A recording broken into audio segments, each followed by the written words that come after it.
కార్మికులకు వ్యతిరేకంగా 4 లేబర్ కోడ్లను తెచ్చిన బీజేపీ ప్రభుత్వాన్ని ఓడించాలన్నారు కంటోన్మెంట్ కాంగ్రెస్ ఎమ్మెల్యే అభ్యర్థి శ్రీ గణేష్.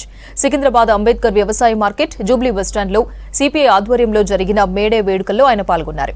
అంతకుముందు మార్నింగ్ వాకర్స్ ని కలిసి ఓట్లు అభ్యర్థించారు. కార్మికులందరికీ పీఎఫ్, ఈఎస్ఐ వంటి సౌకర్యాలు అందేలా కృషి చేస్తానన్నారు. కేంద్రంలో కాంగ్రెస్ అధికారంలోకి వస్తే భవన నిర్మాణ కార్మికులను ఆదుకుంటామని చెప్పారు. ఈరోజు మన కంటోన్మెంట్ వ్యాప్తంగా మేడే వేడుకలు ఘనంగా జరుగుతున్నాయి. అందరూ ఎన్నో సంవత్సరాల నుంచి ఏదైతే ఆశించినవి ఉన్నాయో వాళ్ళు కార్మికులు అవన్నీ కాంగ్రెస్ ప్రభుత్వంలో ఇప్పిస్తామని కూడా హామీ ఇవ్వడం జరిగింది. అందరూ కూడా ఏఐటీసీ, సిపిఐ, సిపిఎం కూడా కాంగ్రెస్ పార్టీకి మద్దతు చేస్తుంది. వారికి హృదయపూర్వకంగా ధన్యవాదాలు. ఈరోజు కూడా వాళ్ళందరూ కార్మికులతో ఉండి కార్మిక సమస్యలు పరిష్కరించడానికి వాళ్ళు ఎన్నో సంవత్సరాల నుంచి వాళ్ళ వెంట ఉంటున్నారు. వాళ్ళే మాకు సపోర్ట్ చేయడం కూడా చాలా సంతోషకరమైన విషయం.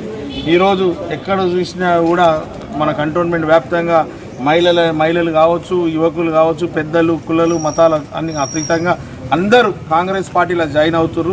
కాంగ్రెస్ పార్టీ గెలిస్తే అభివృద్ధి జరుగుతున్న నమ్మకం, విశ్వాసంతో వాళ్ళందరూ రావడం చాలా సంతోషకరమైన విషయం.